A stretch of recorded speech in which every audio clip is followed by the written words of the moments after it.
제품의 특장점을 아주 짧고 잘 선물해 주셔서 감사합니다. 내 회사의 제품의 이야기를 듣고 이제 우리 캣방에서 같이 근무하고 계신 너스 테크니션 선생님들의 어떤 느낌 이런 것도 한번 들어보고 각 회사의 또 대표하는 주자들의 또 본사의 장점, 아까 내용한 거에서 뭐 빠졌거나 이런 것이라든지 아니면 경쟁사에 대한 힐난 이런 건 아니지만 이렇게 그거에 대한 비한 장점 이런 것들 한번 부각해서 각자 한번 컴피티션 해보시기 바랍니다. 네. 네, 안녕하세요. 저는 서울성모병원 타비 전담 간호사 권지연입니다. 우선은 4사의 그런 제품에 대해서 설명을 잘 들었는데요. 계속 이제 그런 컴플리케이션을 보완하기 위해서 그런 밸브가 디자인이 고안이 되고 그런 거에 따라서 이제 교수님들이 시술하는 데 있어서 어려움이 없도록 하는 거는 되게 잘 되어 가고 있다고 생각합니다. 하지만 이제 제가 이제 환자분들을 시술 전 그리고 시술 중 그다음에 시술 후를 계속 이제 관리하는 차원에서 바라봤을 때 우선은 타비 시술 이후에 그 리플릿의 스롬보시스가 그런 이제 그 환자들 그 타비 밸브의 뭐 듀러빌리티나 아니면은 그런 디스펑션에 되게 관여를 많이 하기 때문에 저희가 이제 교수님들이 안티스롬비틱 세라피를 이제 진행을 하고는 있는데요. 사실상 이제 이런 것들이 이제 노인들이 그런 기저질환이랑 이런 것들이 관련해서 블리딩 리스크가 높아지는 것은 당연히 있을 수 있습니다. 근데 이제 제가 최근 논문을 좀 확인을 해봤는데 환자분들의 이런 기저질환이랑 이런 것과 관련 없이도 이제 밸브의 특성상으로 지금 보니까 그 시술하고 난 다음에 플리틀릿이 저하증이 좀 있더라고요. 그렇게 보고된 바가 있는데 제일 많이 그런 위험성이 플리틀릿이 낮아지는 게 우선 에보트 제품의 포티코라는 제품이 제일 많이 낮아졌다고 하고 그 다음에 사피엔이 중간 정도, 그 다음에 메트론 제품이 이제 그 맨 아래 이제 하이 정도로 이렇게 된다고 하더라고요. 근데 사실상 이제 환자분들이 시술하고 난 다음에 그런 이제 안티플리트릿 제제를 그러니까 너무 많이 혈소판이 떨어져서 사용하지 못하는 경우가 많기 때문에 이런 것들이 이제 그런 밸브의 그런 듀러빌리티나 이런 거에 나중에 추후에 영향을 미치지는 않을까 되게 많이 걱정은 됩니다. 그래서 그런 이유들이 각 회사에서 왜 플리틀릿이 낮아지는지에 대한 이런 연구가 되는 게 있는지 아니면 그런 거에 대해서 분석을 하신 게 있는지 그런 게 좀 궁금하고요. 또 이제 두 번째는 지금 각 회사마다 되게 장점에 대해서 말씀을 해주시긴 했는데 사실상 그 회사마다의 장점에 대한 환자분들이 이제 시술하는 거가 있기는 하지만 이런 환자들은 꼭 우리 회사 제품은 쓰지 말아야 되는 군이 있습니다라는 거에 대해 있으면 말씀해 주셨으면 좋겠습니다. 네. 네, 안녕하세요. 마이크로포트의 김기혁입니다. 실질적인 경험에 우러나오는 매우 디테일한 질문 감사드립니다. 먼저 혈소판 수치가 시술 이후에 어떻게 변화되는지에 대한 스터디는 현재 저희가 갖고 있지는 않고요. 보셨다시피 아직 그 제한된 스터디 결과를 가지고 저희가 현재 상용화 단계에 있는데 아까 김민경 차장님 발표하신 것처럼 메트로닉이나 에드워즈처럼 이제 글로벌 데이터를 많이 갖고 있는 그런 회사들의 매우 많이 부러울 따름입니다. 근데 반대로 그런 많이 데이터들은 사실은 미국계 회사들이 갖고 있는 문헌들은 다 유럽이나 글로벌 다른 미국에서 발간이 된 데이터들인데 저희 회사는 아시아 퍼시픽 그리고 한국 센터들을 주축으로 한 데이터들을 더 정립해 나갈 계획이 있습니다. 두 번째 저희 제품의 단점은 일단은 장점일 수도 있지만 단점이 되는 부분은 일단 제품이 무겁습니다. 제품이 좀 묵직하다는 게 장점이나 단점인데 그로 인해서 에어텍 아치를 넘어갈 때 아치에 이제 칼시피케이션이나 이제 스롬보시스가 있는 환자분들을 대상으로 했을 때 리스크가 있다라고 저도 생각을 하고 있고요. 그리고 앞선 세션에서 현동 교수님 발표 주셨던 페이스메이커 관련 하여서는 현재 8년 데이터는 과거 1세대 제품이 참여된 데이터입니다. 코어밸브 피보탈 트라이얼 같은 경우에도 과거 코어밸브로다가 나온 데이터고 그리고 지금 노션 트라이얼 한 11년 트라이얼이 나왔을 텐데 노션 트라이얼 또한 예전 1세대 제품이 포함된 스터디인데요. 페이스메커율이 20% 가까이 됩니다. 따라서 저희 같은 경우는 지금 1세대 제품으로 인게이지된 8년 데이터 말고 최근 RNT에서 1년짜리 데이터가 나왔고 싱글 디짓은 8% 페이스메커율을 보이기 때문에 사실 페이스메커율에 대해서는 조금 더 데이터를 보면서 저희가 증명해 드릴 수 있을 것 같습니다. 네, 디스커션 타임이 길지가 않아서 질문과 답변을 간단하게 트롬보사이토페니아 관련돼 있으면 말씀하시고 안 하셔도 되고요. 그 제품의 단점이라든지 아니면 이런 한참 피해다 이런 거는 중요한 질문이니까 거기 한번 각사에서 얘기 좀 간단하게 해주시기 바랍니다. 네, 안녕하십니까. 저 에보테의 박호근입니다. 혈소판 떨어지는 거에 대해서 말씀하셔가지고 제가 답변 드리는데 그 말씀하셨던 이제 포르티코는 저희 구형 버전이고 나비터에 대해서는 조금 더 연구가 좀 필요할 것으로 보입니다. 그리고 그 밸브 관련해서 말씀 주신 거는 저희 나비터 같은 경우에는 그 워크호스로 쓸 수 있는 밸브로 알려져 있는데 그 초기에 이제 사용하시는 처음 사용하시는 분들 같은 경우에는 시비어 칼슘이나 좀 어려운 케이스에서는 좀 사용하시는 것을 지향을 말씀드리고 위에 적응 되셨을 때는 워크호스로 사용하실 수 있도록 말씀드리고 싶습니다.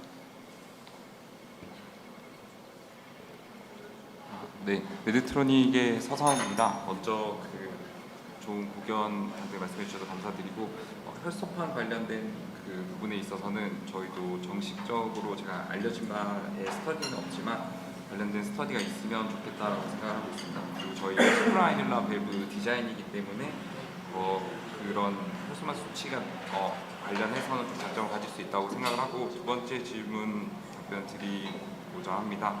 사실 저희 디바이스는 적용이 그 환자분에 있어서 적용이 가장 넓다라고 생각을 하는데 그 말씀은 어디에든 쓰일 수 있습니다 라는 걸 장점으로 가지고 생각하고 있고요. 어떤 환자에게 저도 적극적으로 권장드리지 못하냐라고 제 스스로 물어봤을 때는 호리젠탈 하거나 아니면 칼슘이 너무 없어서 밸브 앵커링이 걱정이 있으신 경우에는 저도 조금은 보수적으로 말씀드리고 있습니다. 감사합니다. 네, 그 에드워즈 엄성웅입니다. 네, 일단 저희도 첫 번째 혈소판 관련된 데이터는 제가 찾아봤을 때는 현재 여러 회사마다 차이가 좀 있는 논문들이 있어서 뭐 명확하게 입증된 데이터는 현재 없는 것 같고요. 그리고 두 번째 저희 밸브에 대한 제한적인 부분은 아마 교수님들께서 잘 알고 계실 거라고 생각하는데요.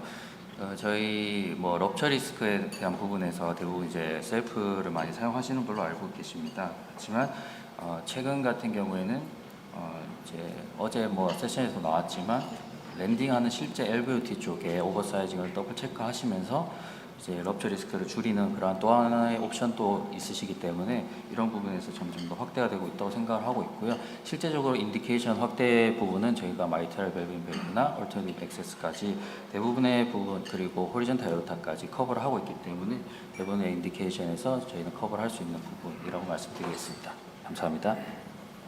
네, 이남 쌤. 네, 고대 안암병원 방사선사 이남입니다. 저는 비타플로우 새로운 밸브에 대해서 좀 질문이 좀 있는데 네. 굉장히 보니까 괜찮은 밸브인 것 같아요. 근데 이제 질문이 이제 디플로이를 몇 % 했을 때 이 밸브가 작동하느냐 첫 번째는 그 질문이고 그다음에 이제 풀다가 보면은 어느 정도에서 한번 이제 네비토 같은 경우에는 한 80% 정도 됐을 때 이제 세이프티 버튼이 있어서 뭐 이래 좀 제한이 되는데 그런 혹시 그런 부분이 있는지 한번 알려주셨으면 감사합니다. 네, 그 밸브 디자인은 수프라이듈러 밸브인 코어 밸브와 거의 유사한 메커니즘이고요. 근데 꼬매져 있는 리플렛의 하이트가 코어 밸브는 아마 상방 13mm부터 리플렛이 위로 꼬매져 있기 때문에 그 부분의 차이에 의해서 저희 밸브는 10mm부터 리플렛이 꼬매져 있습니다. 그래서 상대적으로 말씀드리면 코어 밸브보다는 조금 더 일찍 밸브가 펑션하는 타이밍이 올 수 있다고 생각이 듭니다. 그리고 그 리캡처가 안 되는 것에 대한 알람 기능은 사실 없습니다. 근데 디플로이 버튼을 누르면 그 전동에 회전하는 소리가 납니다. 전기차가 엑셀링 할 때 나는 소리처럼 그 소리가 나면 지금 펼쳐지고 있는 중이고 소리가 안 나면 펼쳐지고 있지 않다라고 판단하시면 될 것 같습니다.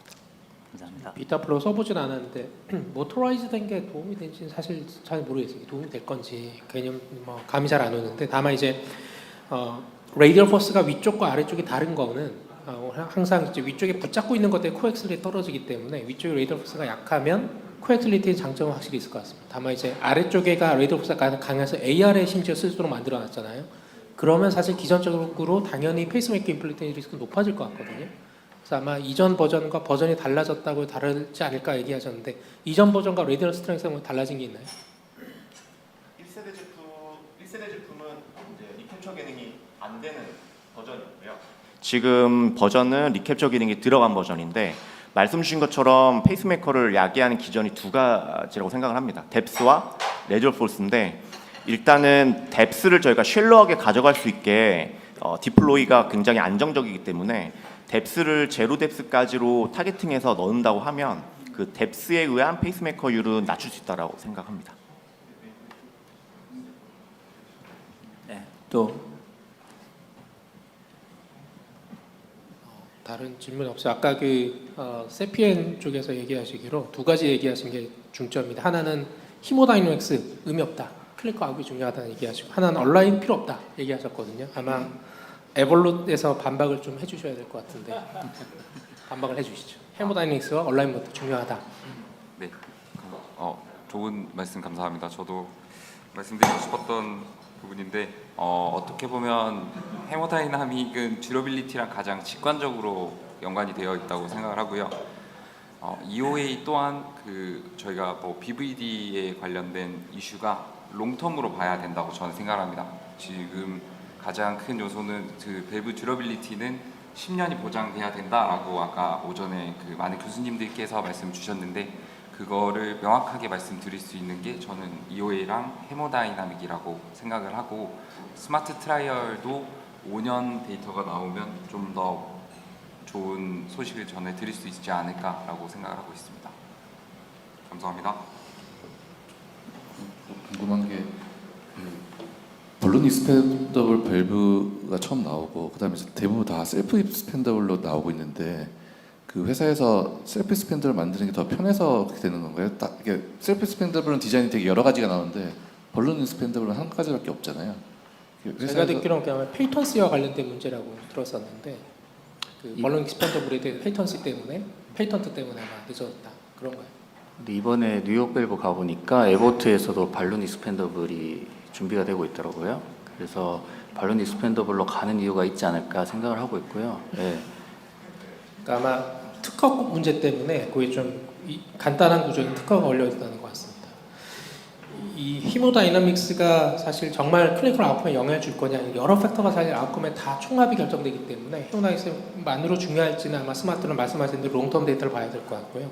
아까 온라인 중요하지 않다고 했는데 세피엔도 온라인이 안 맞는 게 한 10% 정도가 리액세스가 어렵잖아요. 그래서 온라인 아마 X4가 나오면 세피엔도 온라인 맞출 수 있을 테니까 더 낫지 않을까 하는 생각은 있고 온라인 아까 어큐로 네오트 이제 없어졌지만 어큐로 네오트처럼 온라인 맞출 수 있는 밸브랑 비교해서도 엑셀프가 좋다 그랬는데 밸브 프레임이 낮기 때문에 확실한 장점은 있고 다만 이제 아마 그 연구는 어큐로 네오트서도 온라인 잘 안 맞추고 대충 나왔을 가능성이 있지 않을까 하는 생각은 있습니다.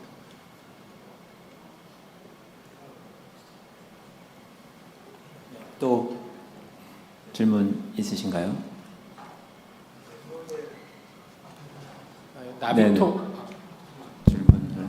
네, 서울대 방사능사 이동주입니다. 저 비타플로에 대해서 질문 드리려고 하는데 저희도 다 알다시피 루투스 밸브가 결국 메카니컬 페일류로 시장 철수를 했습니다. 근데 결국은 비타플로가 지금 장점이라고 얘기하는 오토라이즈 디플로이먼트가 제가 찾아보면 결국은 그게 디스어드밴티지로 작용하는 경우가 꽤 있는데요.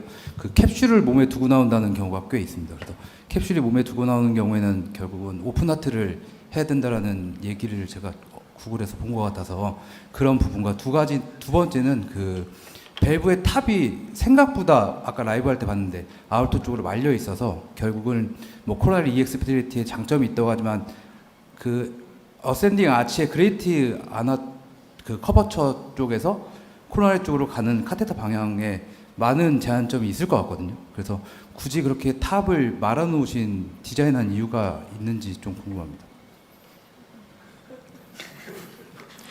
네, R&D 직원을 좀 불렀어야 되는데 제 생각에는 다른 경쟁사 제품은 아웃플로우 파트 쪽이 되게 다 플레어로 펼쳐져 있지 않습니까? 그래서 근데 그 사이즈를 보면은 저희 제품은 길이도 길지만 아우터 플로우 쪽이 굉장히 다이아미터가 넓습니다. 예를 들면 한 45mm, 50mm 정도까지 되는데 아마 파이널 디플로이를 천천히 파이널 패들이 디태치가 될 때 어센딩 모든 밸브들이 다 애뉴러스에서만 앵커가 된다고 생각하지만 실질적으로 메트로잉 에볼루트 할 때도 어센딩 쪽에서 위에 아우터 플로우 스탠트가 어느 정도 받쳐주는 힘이 있으면 파이널 릴리즈 할 때 제품의 무브먼트가 굉장히 없는 거를 많이 경험했기 때문에 그 어센딩에 딱 앵커하는 그 과정이 필요했을 것 같고요. 그런데 이제 플레이어로 펼쳐져 있으면 이게 인저리를 줄 수 있기 때문에 프레임을 안전성의 문제로 안으로 살짝 말아 넣었다고 생각을 합니다. 근데 말씀 주신 것처럼 피그테일이나 가이딩 카테터 나중에 거기서 매니플레이션 하실 때 아마 말려 있는 그 팁 부분이 조금씩 걸리적거리는 거는 전후 직접 봤기 때문에 그건 인정합니다. 셀프 넣다가 어버드 마이그레이션 되면 이게 안전하게 하려면 사실 그거 잡고 빼야 되거든요. 아마 그거 뺄 때는 그렇게 말려 있는 게 장점은 될 수 있겠네요. 데미지 적게 주기 때문에. 네비토에 한번 여쭤보면 네비토 아직 말할 게 별로 없었던 것 같아서 인트라 애놀라지만 EOE가 크다라고 얘기를 하고 데이터도 보여주잖아요. 근데 이제 레질리아는 뭐 23은 EOE가 특히 더 커졌는데 레질리아가 나오면 레질리아랑 비교한 데이터가 궁금하고 첫째는 둘째는 수프라 애놀라랑 에블록과 비교한 데이터가 있었는지 제가 못 본 것 같아서 에블록과 비교하면 어땠던가요? 네, 교수님 그 질문을 해주셔서 감사합니다. 첫 번째로 그 말씀 주신 레질리아 그 비교 데이터는 당연히 현재는 그 RCT 데이터는 없고요. 먼저 이제 런칭되어 있는 일본 같은 경우에는 싱글 센터에서 개요에서 비교한 데이터가 있습니다. 그래서 이제 그 레질리아와 그 나비터 비교 그 환자분 자체가 나비터에서 좀 더 그 작은 밸브 사이즈를 사용을 했고, 근데 그 레실리아보다 좀 더 이유가 크게 나왔던 걸로 데이터를 기억하고 있습니다. 구체적인 데이터는 제가 다시 한번 그 제공드리도록 하겠습니다. 그리고 메이트로닉 같은 경우에는 마찬가지로 저희가 그 RCT에서 비교되지는 않았지만 현재 데이터가 나와 있는 건 없지만 그 오션그룹에서 발표한 데이터 그리고 그 미국에서 발표한 데이터 그를 보면 비슷한 EOA를 가지고 있고 헤모다이내믹 퍼포먼스가 비슷하게 나와 있는 걸로 그렇게 지금 데이터가 나와 있습니다. 일본에서 스몰 애널러스에서 그 네비토이 데이터들 많이 요새 얘기하고 있는 것 같아서 아마 다음 여러 기회들에서 그런 데이터 볼 수 있을 것 같습니다. 에볼룻 FX는 이게 더 플렉서블해졌는데 그죠?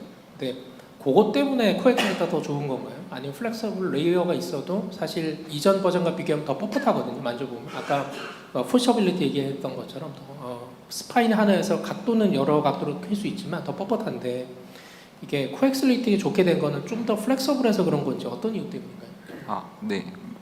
질문 주셔서 감사합니다. 먼저 그 바뀐 부분은 한 3가지가 바뀌었다고 보시면 되는데요.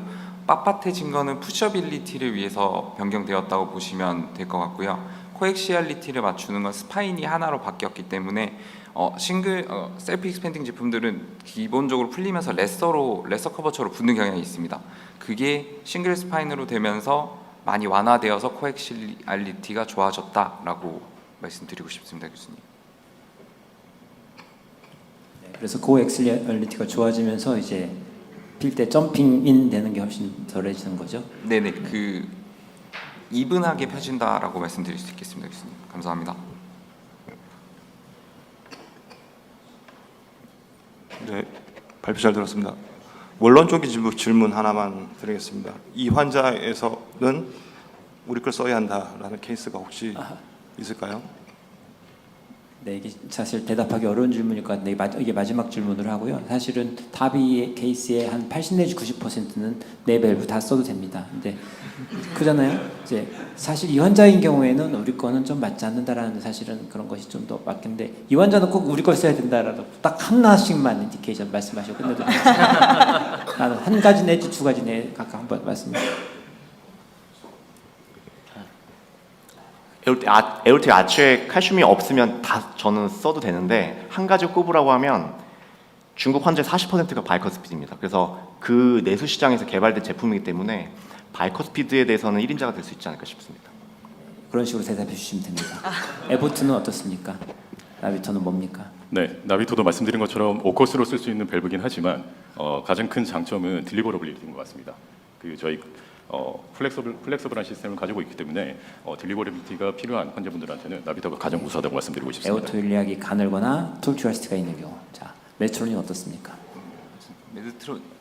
메드트로닉 같은 경우는 가장 뭐 럽처 리스크가 있거나 아니면 이 환자에게 더 EOA라던가 헤모다이나믹하게 듀러빌리티가 필요할 것 같은 환자에게 좋을 것 같습니다. 네, 감사합니다. 네, 세틴. 네, 저희는 교수님 잘 아시는 코로나리 액세스 부분을 말씀드리고 싶은데요. 아무래도 이제 코로나 액세스를 많이 발전시켰지만 토울 밸브와 숏 밸브에는 분명히 리스크 플레인의 차이가 있다고 생각하고 있습니다. 그런 부분에서 교수님들 걱정을 들어드릴 수 있을 것 같습니다. 감사합니다.